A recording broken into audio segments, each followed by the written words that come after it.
grand astre, que serait ton bonheur si tu n'avais pas ceux que tu éclaires? 10 ans durant, tu es monté à hauteur de ma caverne.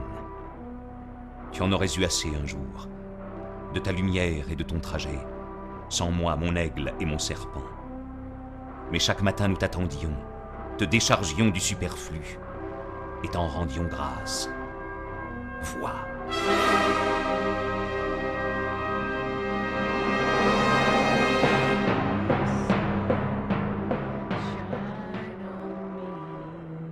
Chez nous, mes frères, il y a des États. L'État, qu'est-ce que c'est? Allons maintenant, ouvrez vos oreilles, car je vais vous dire ce que j'ai à vous dire de la mort des peuples. L'État, c'est ainsi que s'appelle le plus froid des monstres froids. Il ment froidement. Et le mensonge que voici sort de sa bouche. Moi, l'État, je suis le peuple. C'est un mensonge. Des créateurs, ce furent ceux qui créèrent les peuples et qui accrochèrent une foi et un amour au-dessus d'eux. C'est ainsi qu'ils servirent la vie. Des destructeurs sont ceux qui tendent des pièges pour des multitudes et les appellent l'État. Ils suspendent au-dessus d'eux un glaive et sans appétit. Il naît beaucoup trop d'humains. Pour ceux qui sont en trop, on a inventé l'État. Regardez donc comme il les attire, c'est trop nombreux. Comme il les ingurgite, les mâche et les remâche. Sur terre, il n'est rien de plus grand que moi, je suis le doigt qui crée l'ordre, le doigt de Dieu. Voilà ce que hurle le monstre. Et ce ne sont pas seulement ceux qui ont les oreilles longues et la vue courte qui tombent à genoux.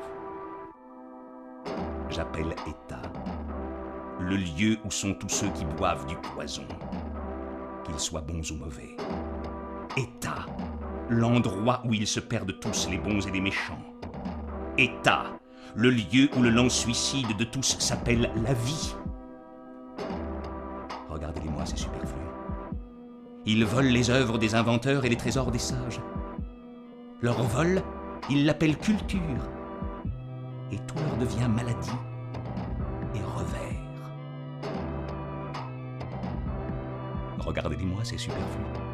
Toujours ils sont malades, ils vomissent leur bile, c'est ce qu'ils appellent leurs journaux, ils s'entre-dévorent et ne sont pas même capables de se digérer. Regardez-les donc, c'est superflu. Ils acquièrent des richesses et en deviennent plus pauvres. Ils veulent avant tout le levier de la puissance. Ils veulent beaucoup d'argent, ces impuissants. Regardez-les grimper, ces singes agiles. Ils grimpent les uns par-dessus les autres et ainsi s'entraînent dans la boue et dans l'abîme. Tous ils veulent accéder au trône, c'est leur folie, comme si le bonheur était assis sur le trône. C'est souvent la boue qui est sur le trône, et souvent aussi le trône sur la boue. Leur idole sent mauvais, ce monstre froid. Tous ils sentent mauvais, ces idolâtres. Mes frères, voulez-vous donc étouffer dans les émanations de leur gueule et de leurs appétits? Mais brisez plutôt les fenêtres, et sautez dehors à l'air libre. Écartez-vous donc de la mauvaise odeur, fuyez l'idolâtrie des superflus. Une vie libre est encore ouverte aux grandes âmes. En vérité, celui qui possède peu est d'autant moins possédé.